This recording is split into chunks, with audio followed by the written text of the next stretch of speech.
Alrighty, so September 28th, we called the meeting to order at 6:04.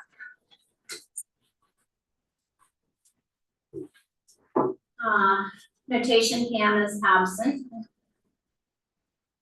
Mark, do we have anybody online? We have, let's we do this one. Oh. Oh, Mark Lee. Oh. I was always like, paying attention. I'm a caller. Alright, so we'll go right to number 2. Any changes to, number 3, any changes to this agenda? Allison? Yes, we have 2 small changes. We added a number 6, which is gonna be the local fundraising consultant. There was a quick meeting today about that, so Lynn's gonna give us an update there. And a extra bullet under number 8, input from community members regarding the presentation. So that's under follow-up items. So we'll talk about that more when we get to the follow-up section. But those are the 2 small changes I had noted, unless anybody has any others. Looks great. Okay. Great. So Mark, please, should we jump right into it? Yeah, so I think, so Mark, in order for me to share, you promote me usually to something, right? I think it should be on its way. It is.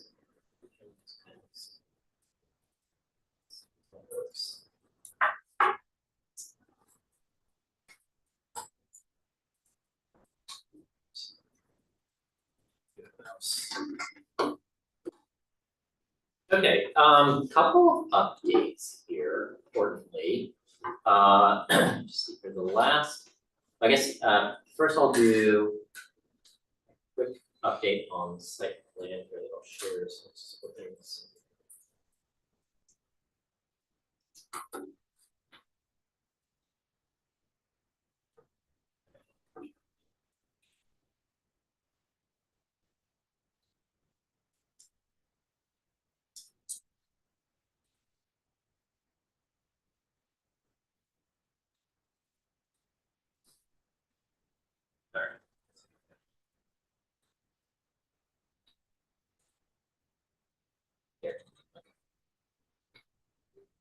Alright, so I'll zoom in here a little bit closer. It's awfully small, that little screen over there, but so what we've done is shown the roadway and utilities coming in along the property line, and you can see it relative to where, again, this is mostly diagrammatic because it comes off of aerial with some of these lines on top of it, this lot lines, but you can see where that structure is, which is what, press box? Yep. Or Announcing blocks, yeah. yeah, right on the edge of the field, and so it still looks like there's enough distance for us to be there, and so whether that stays or goes, you How know, wide's the road one? I believe we're showing it at 20.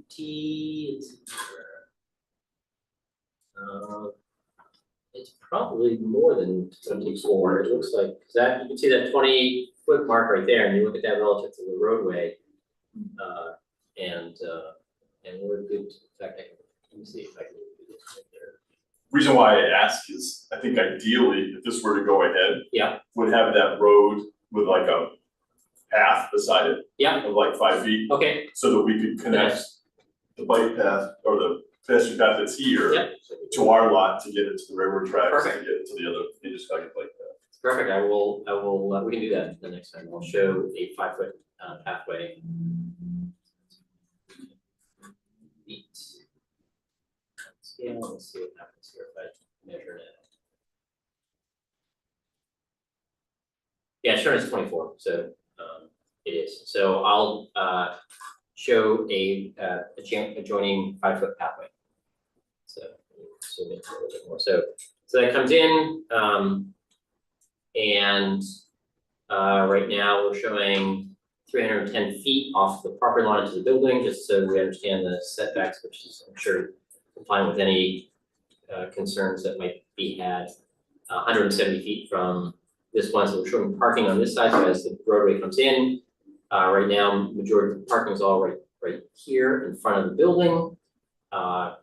It's shown as future expansion, whether it's the pool, and so whether the pool is part of full build out or is a phased piece, but the full building footprint is as shown there, and we'll see what that looks like. And right now, we're just showing a 20-foot access drive around the building itself. There's some ponds or stormwater management areas around the perimeter, which is less costly than having to put stormwater underground.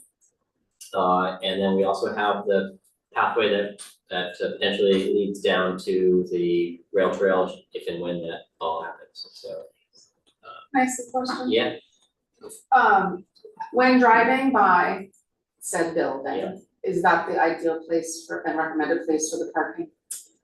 yes, That it is yeah, the most visible? visible. Yeah, that's interesting. I think it's gonna, so normally it's gonna feel logical to come drive up.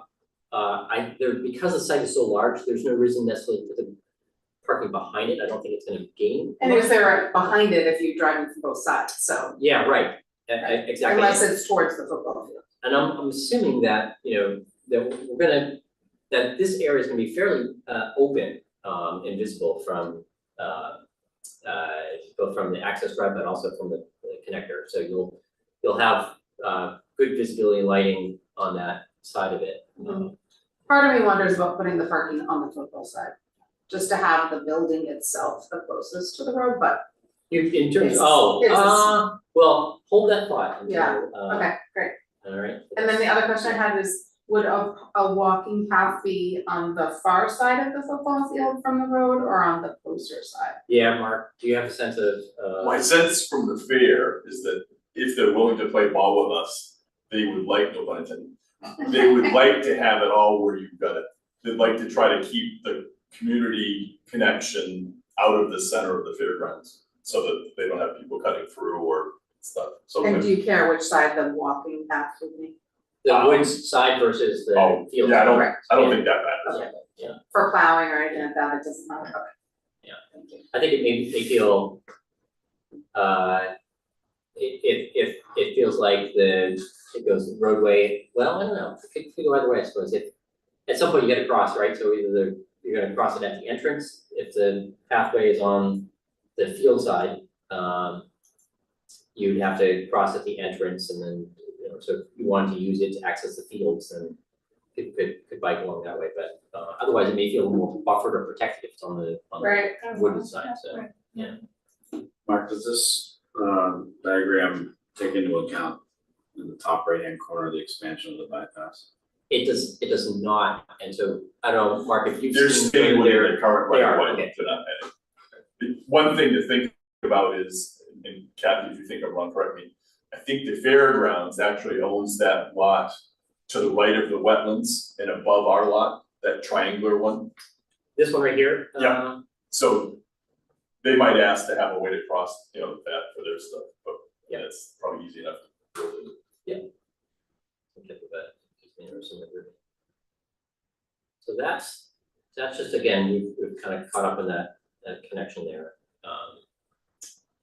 The next two.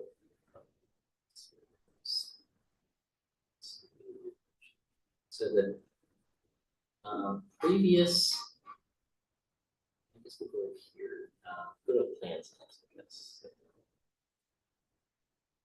Do those retaining ponds, they have to be in those exact locations? They don't, and then all there right now is to note that we've got space set aside for them, we haven't sized them fully yet, you have to know the type of soils and things like that to adequately size them, but at least we have something identified them, so, okay, so let me, so good, good show, so.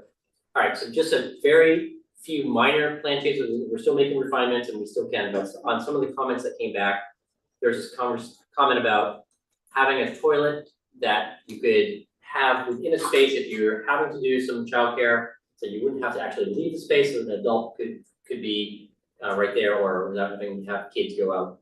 So we are showing a single user toilet room in the area of the multipurpose room. So because the next closest toilet rooms are down, there's the 4 individual family or individual user toilet rooms along the border here. So that was to accommodate a comment about that. Also, conversation was about, is the, right now in fitness area, which just labeled fitness, and the idea we've been talking about is showing for cardio and weights and that type of a thing. Right now, we've shown just what it would be if we partitioned it off, and right now it's 1,600 square feet for the fitness, and then you could make a studio. So if you put a wall here, then you've got still almost 1,000 square foot fitness studio, which is still a very good sized space, and so that could very easily function for an aerobics or other types of fitness activities. And so it may provide you more flexibility if we subdivide that space, and so I think if you're comfortable with that, we'll show a solid wall there, but we just wanted to show you that right now. So it still provides you 1,600 square feet for the fitness, for cardio and weights.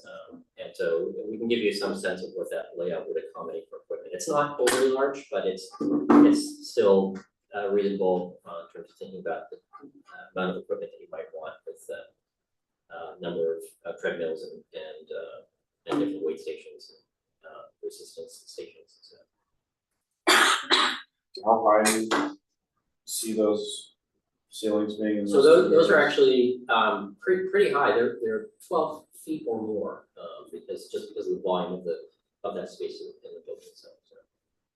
So that aerobic area could actually double as a pickleball court as well. 1,000 square feet were probably not large enough. So I just looked, it says 800 is what it says, 20 by 44. Oh, 20 by 44? It's almost. Just trying to think of a way Yeah, to yeah. multi-use it if Wow. we need to, What's the floor? because maybe you'd have to dip Does into the the floor fitness matter? area. The floor would, but you can get a multi-purpose athletic floor that would work for both. That would work well for pickleball and it could still be very good for other types of fitness functions, certainly for a yoga class. That's a big, so Steve, I'll do a layout to see what that looks like on there. I would think too, a lot of people, if you just plan it for recreation, they might not care if it's exactly the Right. perfect competition size pickleball. Can you show the whole first floor Yeah, again? yeah. It's hard to It's see better than from not here, but having something not used for Right. certain hours, right? Yeah. I still don't see a bathroom off the lobby. Well, there isn't one directly. These four right here But are, we always talked about a gentleman or a senior coming in for coffee shouldn't have to go in to the locker rooms where kids are correct, changing shoes to play basketball. absolutely. And these four don't, they open directly to the border. So the distance, let me just do it. Plus he added in this one copy. But that's inside a room. Right, they're right now Right, showing. So those two are off the hallway, they're not, you don't have to go all the way into the locker room to get. And where are the kids using? So we have a whole series of locker Oh, rooms. in So they're closed. connected. These are directly from the hallway, so you Okay. don't It's go. like into the Wiscasset. It's hard to see this far away, Yeah. sorry. Yeah, and so it's, It's like Wiscasset's along that. Good. and they're not, in fact, what we try to do is not, I mean, the lobby is kind of your focal point, and not having somebody open a door directly from the lobby into a toilet room. So we've got them not far, they're just right around the corner. Good, thank you. Without being directly off of it, so. And I know there was a comment of, could you put a door both ways? It's unusual to do that, we could look at putting a door in both. You have to make sure that one is locked before the other one's unlocked. So right now, we're just showing it as access from the multipurpose meeting room. And there was another question about the congestion potentially in here. We don't think that it's certainly sized well beyond what the code requirement is for the width. It's about 8 feet wide. But there was a good comment about putting the day lockers, along that wall too. So we're looking down a little bit. It's gonna increase the building size, and it's always one of those things where it doesn't feel like much, but by the time you're done, if you added 2 feet times 100 feet, that's 200 square feet. And so it all adds up to but we thought that was a good comment, so, but it hasn't been shown yet, but we think this is a great location to put some of those day storage lockers. Is there a place to store tables and chairs, Mark, if we were? Yeah, we put a storage room right here in the meeting room, so we have access to this storage room right here. would that hold enough so that someone was doing a, I don't know, reception in the big area, would be enough for 200 people or something? Yeah, it approximates another community center that we did, and it's about the same size, and so I can get, and that I think held 150 tables and chairs in it, so one dollies in there. And right now, the kitchen has, has 2 storage rooms, so there's dry goods and potentially cooler freezer storage as well, so we get good storage in that room as well, so. So we have not yet, I've got to circle back just to the flexibility of the pool, and we talked about Wisconsin, I think was a model that was most flexible for this, but.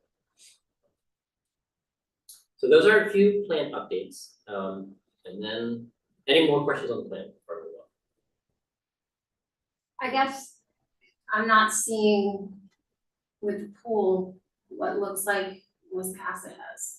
To me, that Correct, just- I have not done that yet. You have not, you haven't gotten to it at all. I've got that Oh, yet. I thought you meant you were No, gonna get to it no, later in the, no, okay, alright, It's still to sorry. be done, so no, That's appreciate a that. long The day. other, that's all right. The other question was, I think on the comments, can we use some of the space around the walking track? And so we do actually have it built in a fairly decent amount of space on this edge of the track itself. So I think a lot of that can be accommodated in these corners and then this zone right here. So there is some degree of flexibility. I know at the Waterville one, they do use the corners for things as well, so. So right now there is quite a bit of space built into it, so. Consideration for that, so. How many feet is that? That is- so the scale. So it should be 16.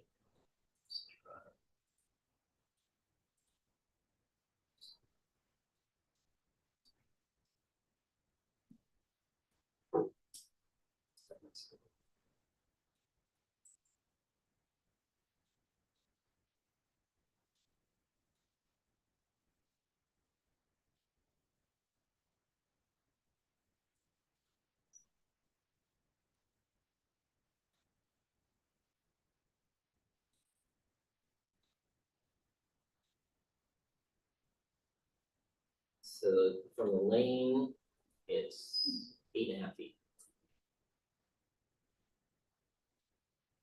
Yeah, that's actually a fairly decent amount. It's about the same as Scott, probably. I would say. Yeah, because that way you can have a treadmill going the. Parallel to the Yes, wall, yes, yeah. yes, or not even, if it. Yeah, you could. Yeah, Perpendicular feet, yeah. either. Yeah. Could be options. Yeah. I think you. beat me. And then, so then the last time we were starting just to share some of what the volume of the building might look like. I shared these images with everyone. And so we had the gymnasium volume, and then this is the fitness room and the admin area, pool, and the entry lobby and the locker rooms. And so some of the comments came back, could it feel like it more as part of a village architectural language? And so we've been working on that as well, and share.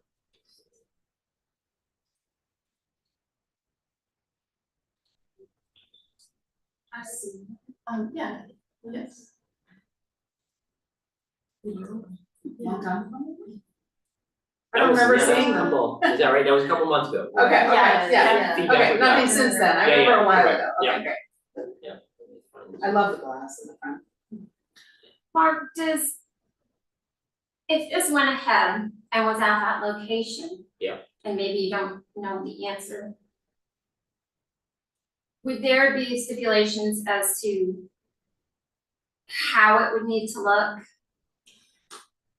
Don't think this is within the downtown zone that Okay. would have stipulations of how it would be. Cause I'm just thinking like of Main Street, Brunswick, and I know, when Keith Field went to redo his business, it's very specific.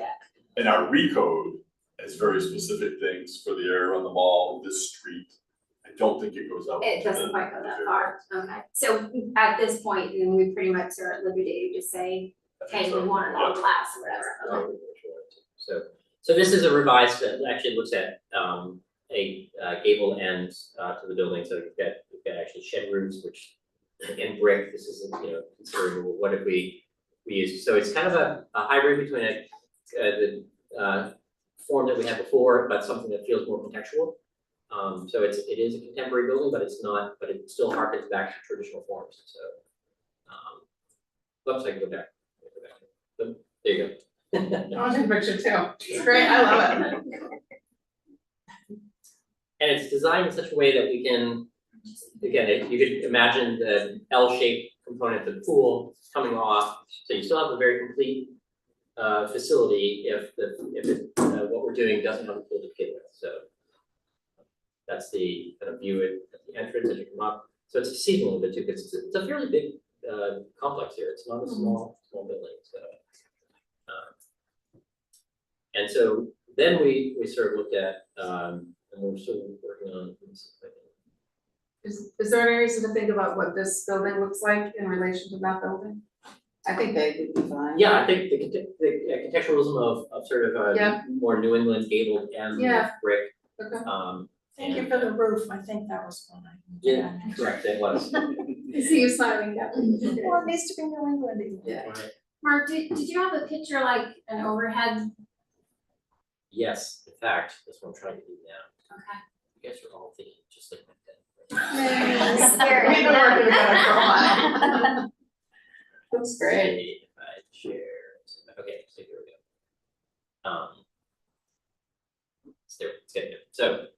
So here's what it actually looks like, on the site, right?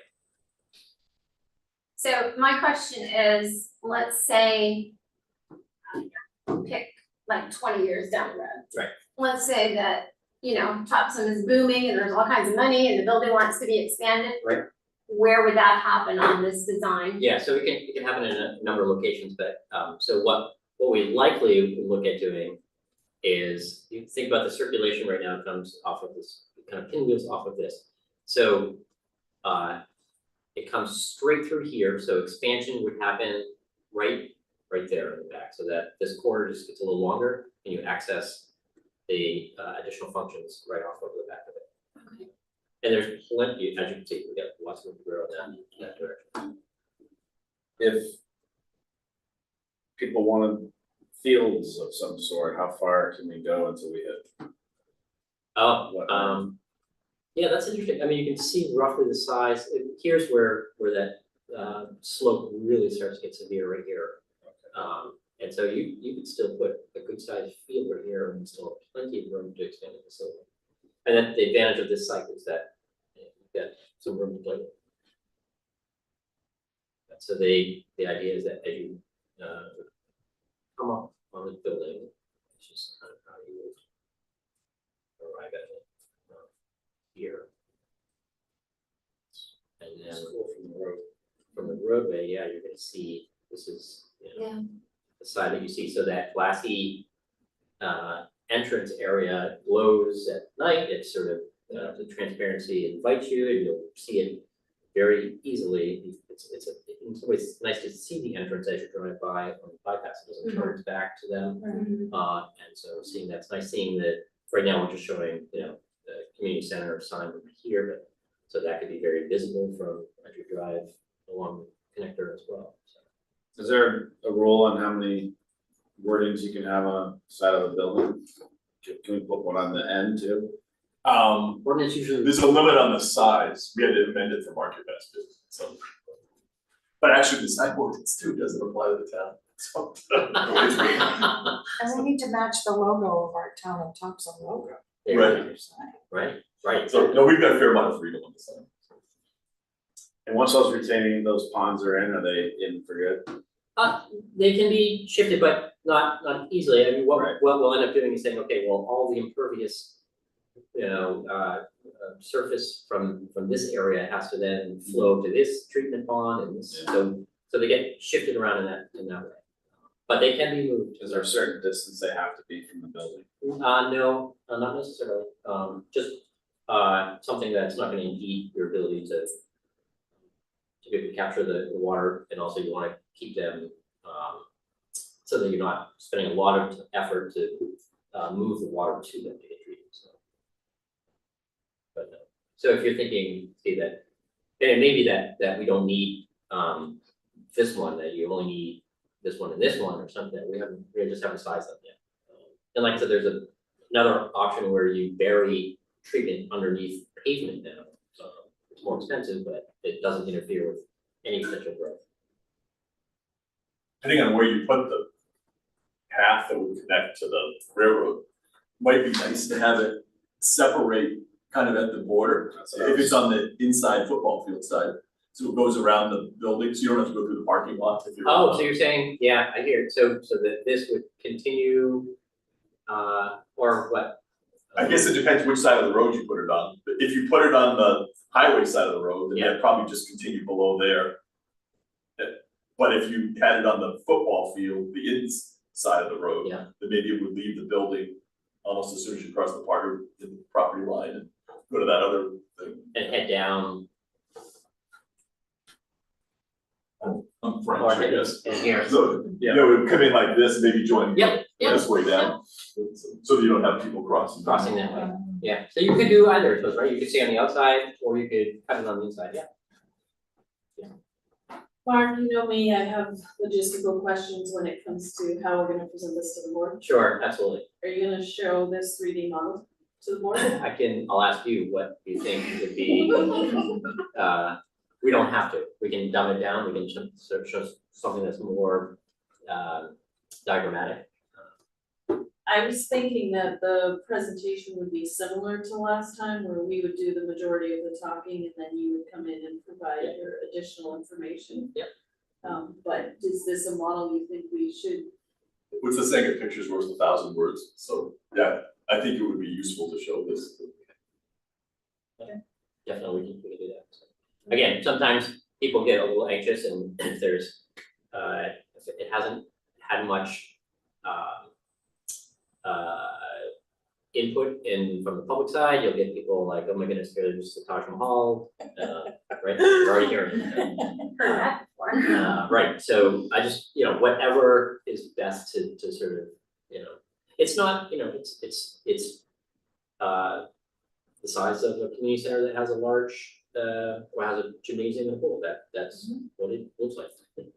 So, but I think it does it in a way that doesn't feel like it's a characterless building. I think it has a nice presence to it. So that's I think the updates that I have on this, so. Mark, can you remind me, how many parking spots we have? Yeah, I think I want to say roughly 40 right there. 140. 140. And we can expand that, but I think we kind of looked at a couple other precedents and that felt like about the right amount.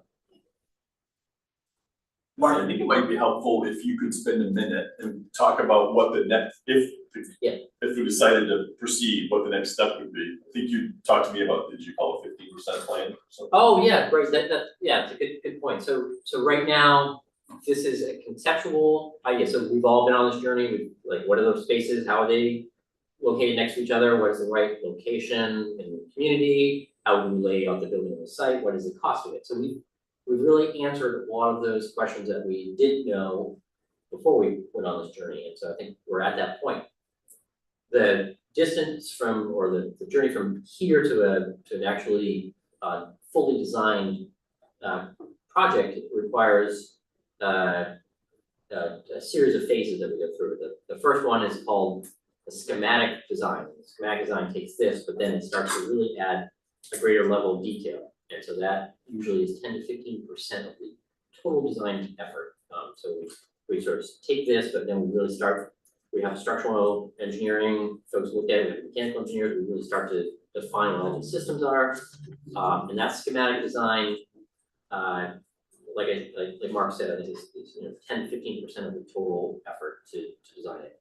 The next piece after that is called the design development phase, and these are pretty common for all of that. This is what architects do in terms of developing, architects and engineers developing this. Design development takes it to uncover all of the design aspects of it. So you get, we really get into picking finishes, we really get to understand all the systems, the selection of the equipment that is going into it, all of the, all the floor heights and ceiling heights, and all of it is done in that design development phase. That is an additional 20% of the effort. So we've gone from the concept will add 15% say to the schematic design, 20%, so we're up to 35% of the total design effort.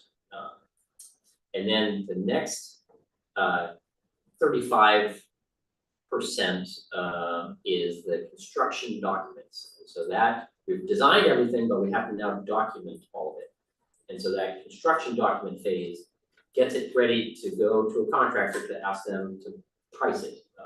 And so that now is 70% of the total design effort. I'll call it design effort. So at that construction document, we have a full set of plans and specifications so that a contractor can fully price out what the project is. Then the act of going out and soliciting the pricing of that procurement of the contract price from a contractor, that is sometimes known as the bidding phase of the project. And so it's usually around 5% of the total fees for that bidding phase. So now we're up to 75% of the total fee that you pay the architect. And then the last 25% is to oversee during the construction of the project itself. That's a pretty typical. Some put 25 or 20%. We think that 25% because a project like this is going to go on for 18 to 24 months to actually construct it. So there's a lot of effort, a lot of meetings, a lot of coordination that happen with the contractor during the time frame. And so the fee for a project like this is, I'll just say, if you assume 8% of the construction cost for the fee, then you can use those percentages that they gave you to determine how much money you would be paying at what points during the project itself. So if it were a $20 million community center, the fee to design it might be 1.6 million. And so the schematic design, if I use 10% for each math, that would be $160,000 to get to that next phase. And then if you added 20%, then double that's 320 for that next design development phase. And so does that help? So I'm asking a couple questions. Yeah, please. I think there's certainly, I would think, a desire to keep the process moving. So I don't think we necessarily would want to, if the select board says we want to give some fundraising a chance to work and see how much we can get. Right. I don't know if we necessarily want to say, let's stop the design until we do fundraising. Right. I also think they're gonna want, just not any reflection on you whatsoever, but just because of the money involved, Yeah. we probably have to do another RFP. It sounds like, correct me if I'm wrong, at some point, we're gonna stop RFPing each phase. Right. Right. We're gonna have to, probably, this next one would be an RFP for the whole thing. Right. But maybe with outs that we could Right. stop if for some reason Absolutely. we either can't come up with the money or whatever. It's not uncommon to do an advertisement that allows you even if you're advertising to only do that first phase of it, but you write the advertisement in such a way that you can expand to encompass future phases of the design as part of that. So as long as you've legally allowed yourself that the selection of a designer is based on this potential for future work, then you don't have to go solicit every time. You could, if you get to the end of one, you're like, don't like that designer, we're gonna go back out, you could say, thank you very much, and you could start again on another phase, but. And when you talked about 8%, it sounds like that's kind of an industry standard. Right. So do we put out the RFP, not so much for a fixed dollar figure, but a fixed percentage of the price of the project? So there's good, so there's two ways of thinking about that. One way is called QBS, qualification-based selection, in which you're going out and you're saying, like, okay, if I'm picking my brain surgeon, do I pick them on price or do I pick them on the qualifications? And so So you would then solicit and you would pick the the highest qualified, and then you could negotiate with them to say, okay, how much would it cost me? And then they give you a price, you say, well, does it include this and this, and could you, could it be lower, or do you negotiate what the cost of the work is, but you're negotiating with the person you said is the most qualified to do the work, so that's you're basing your selection on qualifications, QBNs. Okay. The other option is you go out and solicit it based on price, so you say, and some communities will do that, they'll say, well, it's gonna be good enough, and, or, I'm assuming that they're all qualified, so therefore, I'm gonna pick the lowest price one. Some of them do a little bit of both, they say, give me your qualifications and give me the price to do this phase of the work too. And you could use a multitude of factors, you could say, okay, we like this person, we have an understanding where the price is relative to other, and you can use that to negotiate, or you can determine, I'll award 50% based on price and 50% based on qualification, you come up with a point system, and you kind of, let that sort of stuff out, so that's kind of a policy. So when you say price, it is more than just a percentage of the final number, it's. It's a hard number, you're Okay. gonna ask them to, like, if you wanted to go out for the schematic design services next, so you could say, provide pricing for the schematic design services as part of your submission. And somebody will put that hard number in, it'll be based on, like, for this, you have a very strong, and most of them are gonna know what the effort is gonna be, because you already have identified the total square footage, and they can then use cost per square foot, because most of the designers understand approximately what the cost for constructing this is gonna be, so they'll be able to kind of figure out more or less based on the percentage what they would charge you, but they'll determine whether someone's really aggressive and wants to, price it really low, and there's pluses and minuses to that. If they priced it low, does that mean that they're gonna provide the same level of service? And there's all those questions here. So basically, the 8% is kind of a rule of thumb, this is what they usually add up to, but we still would focus on the price for the phases. And there's this is, years ago, there used to be published tables for what architects' fees used to be, and they were published by the American Institute of Architects, and then it was very clearly determined that that's antitrust, and you can't publish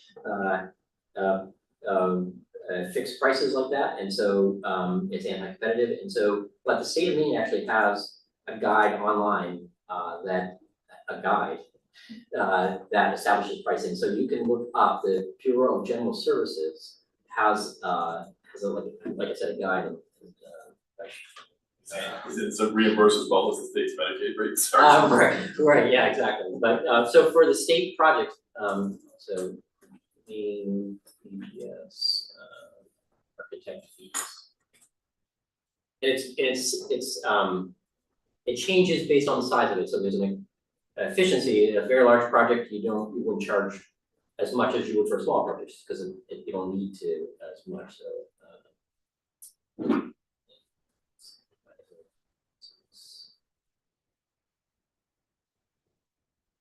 Well, I'll send it to you. Okay, yeah, that's fine. Yeah. All right, that's my question. Okay. Other questions? Everybody good? Questions? You get everything? Oh yeah, I wrote everything. Every word. Word for word. I just had one thought about, if ever this was an emergency evacuation location, does that change anything? Well, so I think the nice thing of the site. Parking wise, I was thinking, Well, the nice thing about,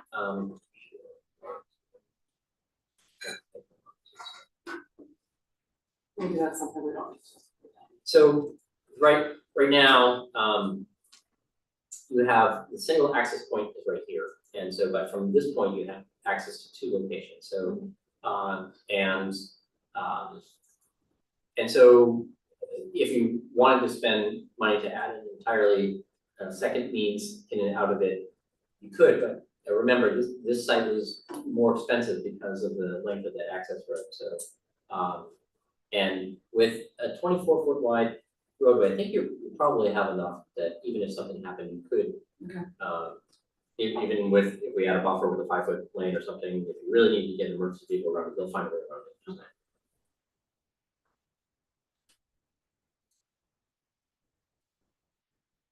So next steps, just in terms of this, we're gonna continue to refine the floor plan a little bit and then pull together the information on sort of the process of designing this, and then the final outcome for the site plan, the building, floor plans, and then the three-dimensional aspect of the building, and then the cost estimate. And those really are the deliverables for this concept design. And so we meet again in 2 weeks to review that initial package, and that's what we're gonna be presenting to the town.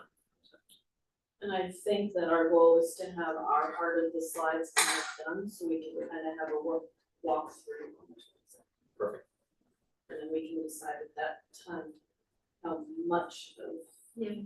Because I think that is something to take into consideration, how much we're going to include in our submission to the town and how much we're gonna show at the meeting to make sure that we're delivering the message.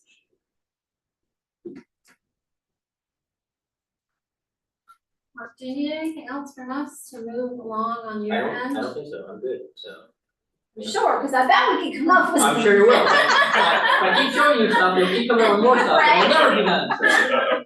But there's more phases, that's the other thing that, this is a concept, and so it tests out all these assumptions that we've had to a certain point, and it doesn't mean that, it doesn't get continued refinement of the design as you move forward. But there's still all those other phases that I've talked about, but this gives you something more concrete to plan. Right, it's definitely not a one-stop process. Right, For there's sure. still opportunities for things to change. Okay, great. Well, from all of us that've been on this journey with you for a long time, it's very nice to see a building on Well, the plots. There you go. Exactly, and all we just need is a few dollars to make it all happen, right? So that's. Well, you made the 7 of us very happy. Yes, thank you. Thank you guys, this has been fun, so. Architecture is always this optimistic enterprise, because you're always constantly thinking about how you're gonna make improvements to the current state. So thinking about dreaming together about what this building's gonna be and how it could impact the community has been, it's always an uplifting exercise. So, Great, thank you. good, thank you. Okay, shall we move on? Yeah. How are you? Yeah, I will wait for the next minutes to come out. I will leave you folks to, unless you think I can be of help in the other stuff, but if not, I'll, On the sample budget, do we need the sample budget? You're gonna look over that maybe? I can look over so this is operating, correct? Yeah, And I can look at this relative to some of the other examples that I'm aware of, yeah, and see if anything, but I'll. yeah, take it with you and, yeah, sure, that sounds Sounds wonderful. very good. Thank you very much. All right, Thank you. thank you. But we get to discuss it now. Heather, would you like to go over what it did for us? Thank you. So this is based on what you have already seen with the adjustments for 40,000 square foot instead of we had 50,000 in there before. So definitely some changes, and then we also showed it side by side with a pool and without a pool, just because that was potentially an option, just to see the difference in costs. So again, this was based on an AI generated, but then Lynn, Leslie, and I met with Mark to kind of refine some of the expense side of it. So the staffing, the staffing and benefits is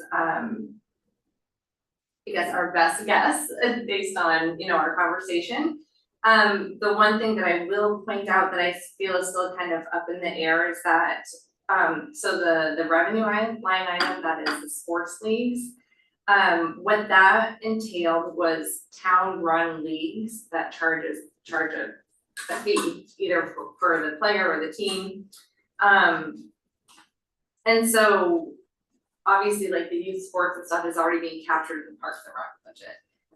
But I didn't know if we would have additional leagues that would be captured in this operating budget instead of Parks and Rec. That was the part that I wasn't sure whether or not we should leave that line item in here or not.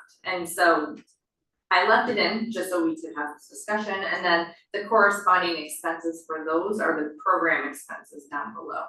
And that would include like to cover like the referees or whatever else were needed for those specific leagues. So I don't know if we wanna discuss that now or just that way. But then the last thing I will say is that I did not get a chance to compare this to the South Portland one specifically. And so that is absolutely something I can, like especially like for the pool costs. And so, but either way, there's definitely, and again, I think this is just to point out that this is just our best estimate, and you know, it's a starting point, and there's definitely going to be some adjustments either way, here or there. So that's kind of how this came to be. I think we would have one Parks and Rec department. Okay. So the things that use this building, I think would be fair to include in this budget. You know, if we got a basketball league or volleyball, something like that, I think it would go in this budget. I also think it's fair to represent that for the actual programs, we're expecting the fees of participating to be a wash, kind of, you know. Yes. We're not looking to say, we gotta pay all this money for a building, and we are gonna buy staff to give free programs. Right, Because yeah. most of the Parks and Rec department, the fees are actually pretty good about covering most of the expenses of the department. Yeah. So I think the things that I think are, important to note is the fees aren't gonna cover the cost of the custodian or some of these specialized people to keep the pool balanced right and stuff. Well, maybe I'm wrong, I guess we'll see what South Portland does, but maybe some of the water fees do go towards paying that too. And I do think that with the program expense line item, I think that is what is trying to be captured, is that just showing that the sports leagues are bringing in a certain amount of money and they are paying for those program expenses, so I think that's capturing what you're talking about. I could also see us getting some of the front desk help as volunteers. I get invited to go to the Highlands next week, I call it the original Highlands, off Elm Street, because they're having a volunteer fair, because they said they're people they don't want to get more involved in the community. And they're looking for ways they can get involved. So I think, I'd sit at the desk 2 afternoons a week or nights a week. It might be a relatively easy thing to fill volunteer slots for that. So I don't know how we leverage things. The part you just said about the fact that ideally the program fees would be, the program cost would be just enough to offset the fees associated Like with the that. instructor for yoga would be covered by the fee of participating in yoga. Right, as is opposed to that having- something that you want listed on the key takeaways at the bottom? I think it's probably a good idea. Okay. I think too, and correct me if I'm wrong, Mark, on a couple of these, didn't we go like a little more on the higher end? Just in case, right? But like we figured someone could double as for paid staff, working in the front desk as well as helping with some of the planning of the program. Yeah, So, the marketing or administrative whatnot. tasks. Yeah. I mean, we certainly can't run the front desk entirely on volunteers, but I think we can leverage volunteers to not have to pay for a paid person 16 hours a day, 7 days a week. Right. And remind me under staffing and benefits where it says front desk is obvious, but and admin. I think we thought, because right now we're pretty lean, our only full-time employees are Pam and Kelly. So I think we thought with, even if we've got the yoga class being paid for by the fees of the yoga class, we're gonna need another administrative person to help coordinate the programs or get things in the right place. Yeah, not necessary, kind of think of it, but don't, as like an executive director, like the Well, that's what I wondered if So we it- wanted to delineate, because it's 305,000. Yeah, but I that's. thought maybe to write out what we, like a little clearer what admin means. Could be rentals too, someone to be working on renting it out for different events and stuff. Right, so it's more of like a manager kind of overseeing scheduling and rentals and memberships. Kind of a catch-all, I guess. Okay. It's just the highest Right, well, number, so I thought maybe to spell it out a little bit more, Yeah. but Well, keep in mind too, when you add in benefits and insurance, you know. And it's more than Well, I one think employee. It's not just what you're paying the hourly rate. 2 FTEs with benefits at this rate and 1 part-time employee at this rate is roughly what we're calculating that figure. Oh, okay, that goes with that, I was, okay. Yes, sorry, so that this didn't one line is up with 1 me. FTE Oh, with so benefits, this is full-time employee for 2 FTE. Yeah, that didn't line up with me last year. Oh, Space it out. This lined up Yeah, with this, lined up with this, Yep. so I didn't know what that meant. It's Okay, just- so it's a- Okay, that makes more sense. Yeah, so. So it makes it clear. So Heather, I have noted under follow-up action items that you're gonna make some tweaks and Yes. compare it to South Portland, and then for the next one, we bring a final proposed. My only suggestion is that we should have something on the top or across this that says draft proposed, because you never want this to get out of. Yes. So I think, you know how you've seen it where it says draft in the watermark? We might want to put that on it, so. I can do that. Feedback, I see you did some numbers there. Yeah, I'm just trying to put it all together. I know that we, you know, just got our eyes on this today. Trying to think if there's anything else that came out of our meeting when we were going over this.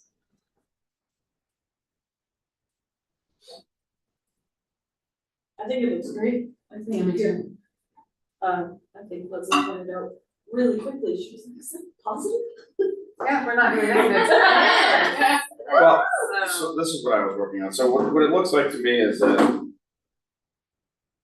there's a difference in 219,015 over the course of a year, which is obviously hard to gauge all of this, but I know it says 290, yeah, you couldn't have done that, so. What you would have to look at is, I mean, yeah, obviously, it looks great to make that much money per year. How many years would it take? Cause what I wish I had asked Mark is what the cost difference is with pool and no pool, since we have this great information here. The construction. The costs. construction cost differences, and I'll ask him that, but that is worth looking at, but as far as operating expenses, it looks like it's only minus 219 when you flip flop all these things, because there's pluses and minuses up here in the revenue as well as in the expenses. It's not as big of a number as I kind of thought it would be. I know 219,000 is still a lot of money, but Can I play dumb and ask how you're getting the 219? we gotta add them all up and then you subtract the differences and then take one from the other. So basically, it would cost us $219,000 more to have a pool. Based on this. Yeah, even though that says 290, 500, that's what I'm trying to figure out is the differences between the two, but I did all the minuses and pluses. Cause it says like, so if you do 240,000 up here in the revenue is a total of just the pool, the difference between with a pool and without a pool is 240,500. But then you take away 15,000, which is what you would make extra in the leagues, or 10,000. And then you make an extra 5 for rentals, which is 15, so that brings it down to 220. You know what I mean? Alright. And then you take it from the surplus of 485,000. I think you're kind of double dipping. Yeah, That's what I'm saying. I don't think you Because should do that, that- because this All is these showing numbers are calculated reflected into in here, But- exactly, that they've already, so basically AI already took what you're talking about into consideration when making those adjustments. And so that's why basically they said a community center with a pool draws in more people and you can charge higher amounts. So because of that, let's say concessions or let's say rentals are going to be a little bit higher. Based on more people or being able to charge more, because you can charge more for a membership and it draws in more people.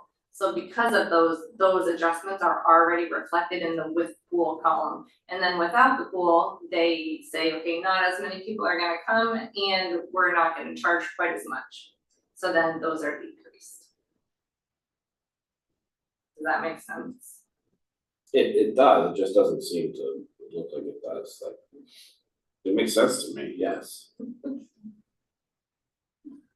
I didn't go through every specific like calculation. I had it explain some to me, like, cause it definitely made some, it like was lumping things together and I had to break out like the utilities. I wanted to see that separately, the way it was adding those up. So, but like I said, I didn't go through every single thing, but the gist was, like I just said, was just that it was based on with the pool, you can charge more, and with the pool, you're gonna get more people through the door. And then with our fine tuning, like with the salaries and benefits, and then like one thing I think of right off the top of my head, your original proposal had what, was it 30,000 for marketing? Oh, yeah, they had a very large market. Yeah, they had like Yeah, 30,000 so we for took marketing, that so out. we, you know, took that down to 5,000. So some of it is AI, but then some of it is very much trying to be as anticipatory as we can at this point, based on what we think the needs of Topsham would be. Wonder why if you look at this revenue for sports leagues, gym rentals and meeting room rentals, they're all higher without a pool. The explanation for that was that if a community center does not have a pool, it needs to push the rentals in order to make money. So it doesn't need to be higher, we could show those as the same, but that was showing it as higher because it suggested that communities who don't have a pool push those things and so they get more activity. Work harder. Yeah. Exactly. I don't wanna say, maybe let's put it equal. Equal? Yeah. Okay. It's interesting too, The lower number, the with the, like, keep the lower number. Probably, Yeah. it's interesting too, because like the fitness programs came out the same. Yeah, there's definitely things like that where it's like. Why? Yeah. I don't. Yeah, and I don't expect you to, Yeah. have all the answers, because Well- you've done something that I would have been still working on trying to figure Now, this now out. these both have a municipal subsidy in the revenue. They do.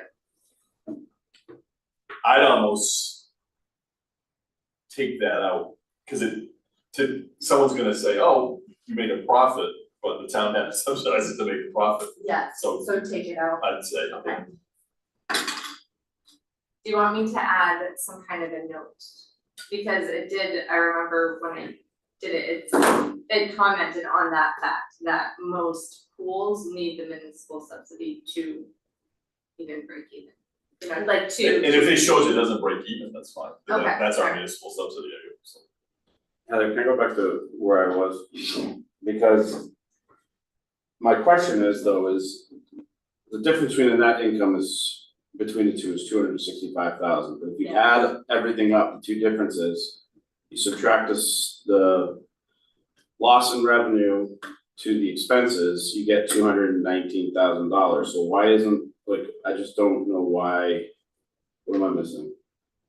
Where are you seeing a loss in revenue? I'm just saying the two differences between these two, so if you subtract 940 from 1.16, you get 219,500. If you subtract 650 from 1135, you get 485. And then you subtract 219,500 from 485, you get 219,015. But if you subtract without a pool, with pool from without a pool, the difference is 265. Did AI just change some numbers? I will need to look at I'm not a I'm a visual person, so. Right, that's why I had to write it all down, so I was like, these numbers are not adding up to me, I don't understand. But if you, We could probably fine tune it before the next one. yes, we're gonna, This isn't a negative thing, it's just, I'm just trying to figure out where that money went.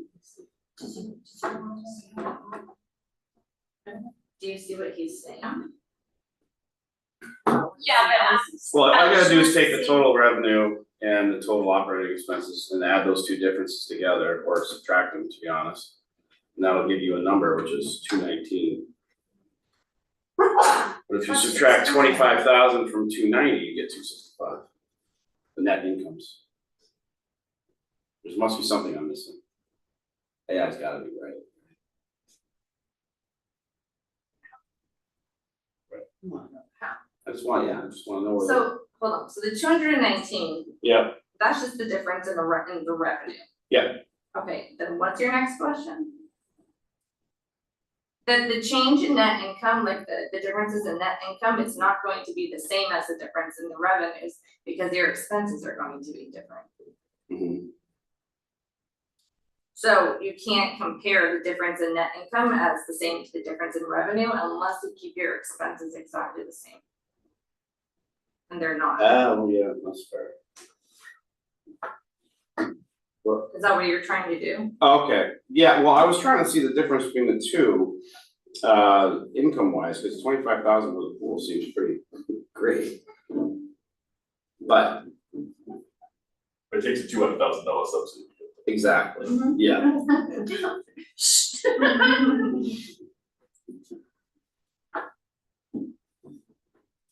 Okay, did that help? yeah, yeah. Heather, did it give it to you as an Excel, so when you adjusted the numbers with, I put it in Excel. So I can play around with the numbers. Yeah, and like just verify that all your formulas are picking up. Well, I mean, I'm sure you Yeah. did, but you know, triple check as they say. Absolutely. the business classes I always took said revenue minus expenses equals net income, right? Yes, which it does, It does? Okay. but the revenue, 1160 I don't know how to say minus this. 1135 is 25,000. 1160 minus, okay, right, And then 940 minus 650 is 290. okay, so I just did a total that I don't need to do. mhm, Okay. Yes, I just added up all the differences and all the differences it just came to a different number. I will, I'm It's gonna just add a me. variance Probably me. column. I'm gonna add a variance column. You don't have to, if it all works out, it's fine. Yeah, because if you take these expenses. I like added them in my head, if you take those expenses from the pool. Out. So that exactly. The expenses with the pool and without the pool.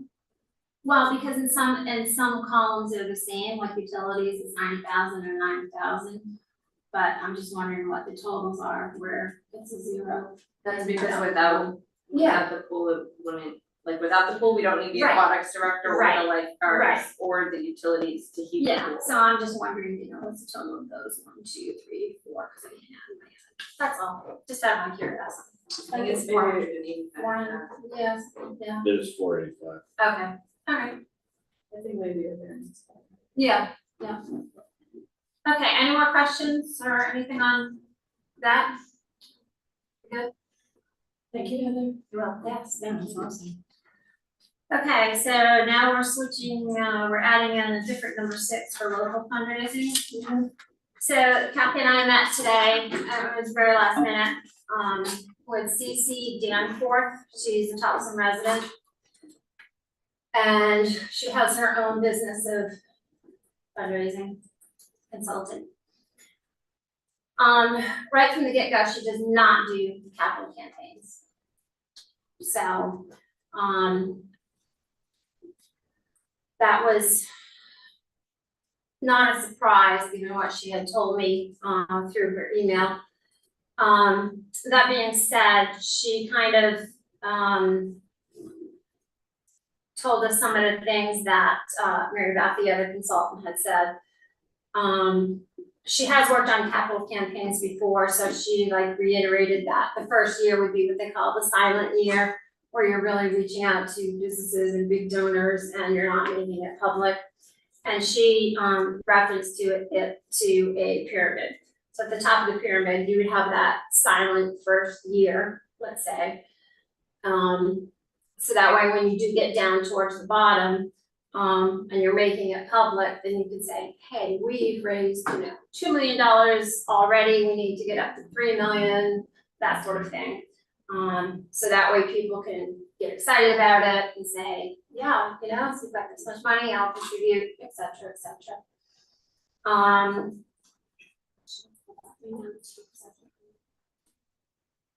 Kathy, do you have anything to add while I'm pulling my notes up? Her field of expertise was that lower tier, doing the fun events. She's excellent at planning cocktail parties and 5K runs and reaching out for the smaller event that would be on the lower end of the pyramid.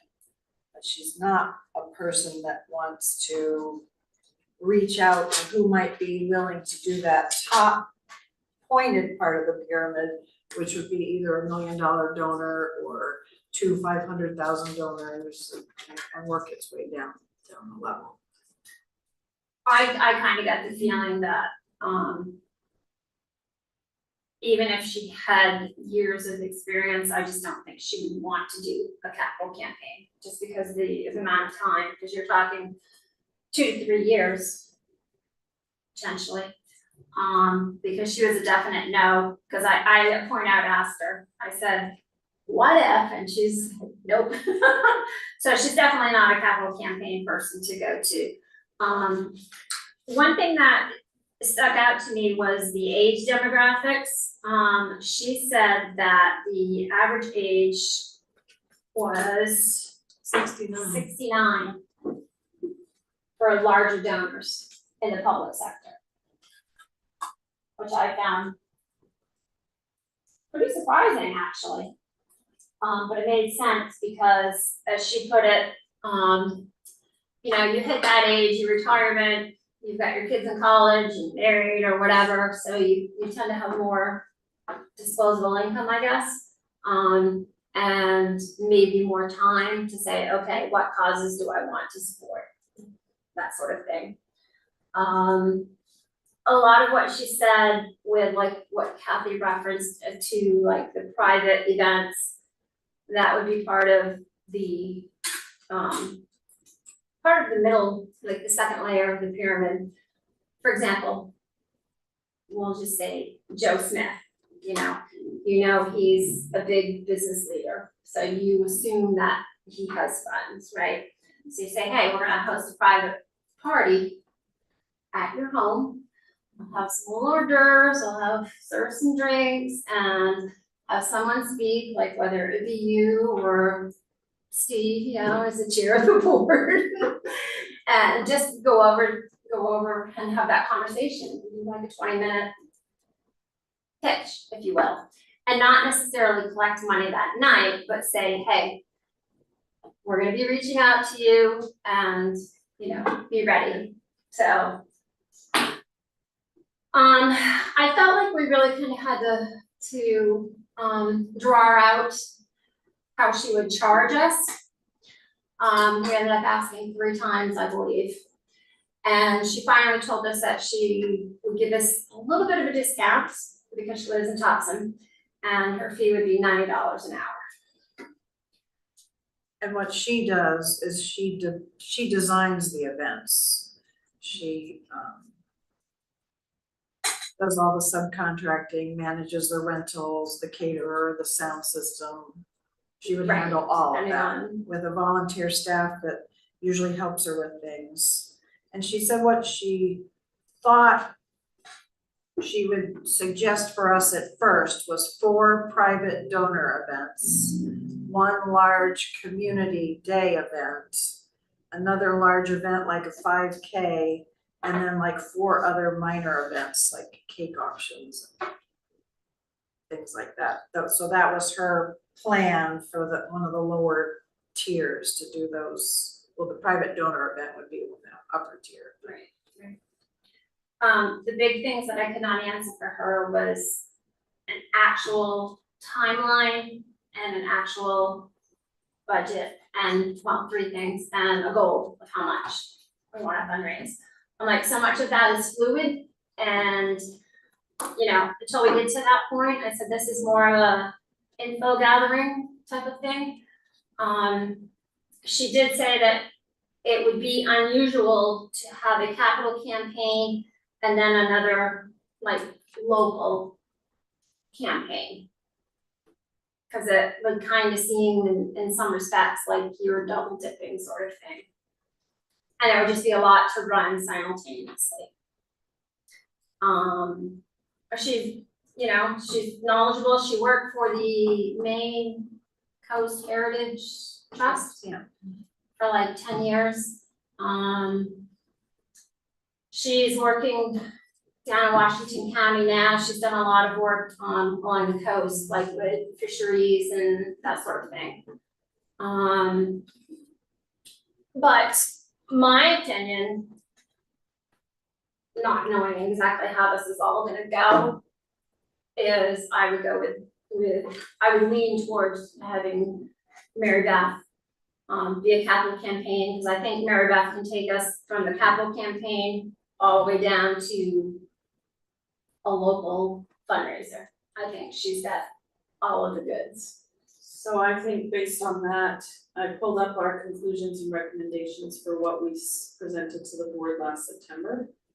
And for this one, our recommendation was TCCC to assist in drafting ideas for funding opportunities, including local partnerships, community outreach, and other projects. Yeah. What I foresee is, perhaps without naming specific names, we met with 2 potential, and here are the bullet points of what we met and what the estimated cost would be. Yeah. Because I think that's all they're gonna be looking for on that, because we're not in a position, but I did find it interesting, in case anybody's curious, we had 4 things that were our goals. One was to work with town management to investigate potential land locations. I think we did that. Work with town and Harriman to initiate the next phase of contract building conceptual design. We're well on our way to that, and we have the funding. And then TCC to continue to review other local community centers to gain insight to best approach with overall operating costs, fundraising to set up recommending forward. So we have this, and then we have our comparison of the other site. So I feel like, based on that, we've hit a lot of these things.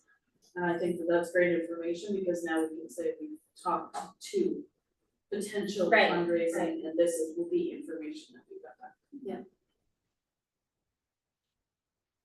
You know, I think it's hard to gauge with her, you know, $9 an hour, but there's no way of knowing, you know, how many hours that's gonna be. Right.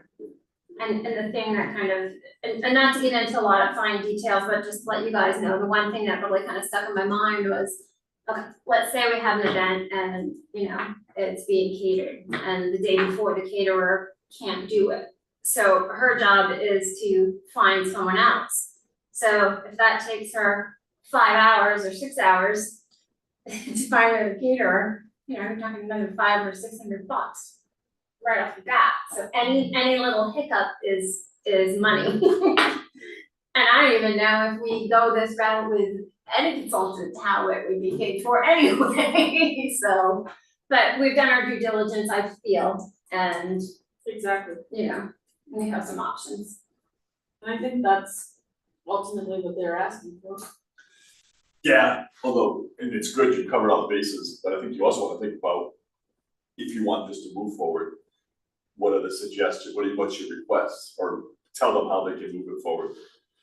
So I think with regards to, what Mark told us, probably the next step would be, and I think I mentioned before, when we did this spring's budget for town meeting, I put in, I think it's like $800,000 for various capital things, could be used for any of the above. One of the purposes I put in there was community center design. So if the select board chooses to, there's some money there to pay for the next phase or a portion of the next phase or something. So maybe one of the things that you guys, if you want to, I mean, this is your call, not mine, but you say, you ask that an RFP be put out to start working on the schematic design. And then another part might be, you would ask for authorization to either put out an RFP or interview consultants to start a fundraising phase. You can say that we've talked to the town attorney, and he said that it would be permissible for us to set up some type of a fund where donations over a certain amount are promised to be refundable, so that people might be more likely, if they know that if it doesn't go to fruition, they get their money back. Right. So that would cover working on the finance part, working on another piece we're in the middle of, we're not in the first year of the legislative session, but we're in the second. But another piece might be to suggest that town staff work with the legislative delegation to try to get the TIF statute amended so that recreational facilities could be paid for as part of that. So those might be a three-pronged thing that could be being worked on that you might wanna ask for. So,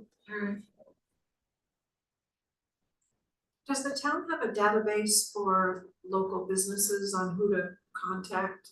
Because she's stressed several times that, you know, you need to reach out to whoever is here for businesses and even looking at the tax rolls. Like, does Hannaford have a go-to person that we have on file as a town? no. No. There aren't as many businesses in Thompson, I think. It's pretty much what you see, you know, Thompson Fair Mall and 196 and 201 is pretty much what it is. It's probably more gonna be personal relationships, the people on the committee or, you know, here's another thing to ask for. Maybe it's a separate committee or from this one or a subset or something would be, have the actual fundraising committee. For the community center. I thought about that. And that might be a place that we could engage some people from Highlands and Highland Green. Yeah. It's the age group that you're talking about that maybe could get some of the bigger donations or Right, something. so some of the, you know, the 3 people that came to our meeting. Right, Yeah, weren't there some Bowdoin College kids that were working on grants? I mean, how do you get a hold of people that are knowledgeable about grant I searches? have a friend who, granted, she lives in another state, but she's volunteered to help us with grants. Oh, that's something. But yeah, but she just needs specifics, and I'm like, I don't know them yet. So at some point though, she did give me some specifics of what to look for and stuff, but I couldn't answer the question, so maybe you and I can talk about that at some point in the near future. but so those are, I think, the type of things to think about Yeah. asking for would be something to move the design piece forward, something to move the fundraising piece forward, maybe something to try to move the TIF piece forward. I think similar to what we did last time, I think we have to, like Anne suggested before we went last time, we have to come to it with what our suggested recommendations are for The next charge. phase, what our next charge should be and for how long it should be for. Okay. Oh, and then I guess another piece would be, we need to go back to the fairgrounds. Cause at this point, that's now your preferred location. Right. But now that we have, if the select board says they wanna continue with this, I'd say during the time of the RFPs pending on the architect, it's a good time to go back to the fairgrounds, show them what Mark came up with so far, that looks like there is a way that could honor their request to stay out of the middle of the fairgrounds. And see if we can come to an agreement with them so that they would be supportive, because we don't wanna start paying for $200,000 for a 15% design for a place that's not gonna be, Right, you right. can't get access to. How would you suggest we do that? Would that be like a meeting you would set up and then like maybe a couple of us committee members come to with them, or would it be just the committee, or? I think it's probably better that I do most of the work on that one. Okay. I might take a community member with me, or a committee member with me or something. Okay, But, cause that's a little bit of a, that's more of a negotiation for the yeah, details of the town and stuff. yeah, so. for sure. So authorization for town to engage in conversations with fairgrounds to see if agreement can be reached for land use. And we already have, they already authorized me to talk to them before, so I've done that, but maybe this isn't part of the formal charge, it should be understood among all of us that we need to move ahead with that. Yeah. Those negotiations, because, Continued conversations. and more than that, we actually need to come to something. Okay. But I Finalize think- conversations. Yeah, finalize negotiations with fairground would probably be it. Because if, we don't wanna start spending a bunch of money for designing something without knowing for sure we can do it in that location. Right. What about the time frame? Do we suggest another year, or do some of these things, are some of these things gonna take 2 years and some are gonna take 1? We say we're in it until we're done. No, but he's saying we have No, I to. know. Nobody's Well, going aren't they gonna do a charge just year to year? No, you can ask for whatever period you want. Well, how long do you think the schematic design would typically take? I think the thing is gonna take longer, the fundraising part personally. Yeah. Cause I think you're still gonna have sticker shock if it's 30 million. Yeah. So they're gonna wanna see significant, I think, fundraising to feel comfortable about bringing it forward. Okay.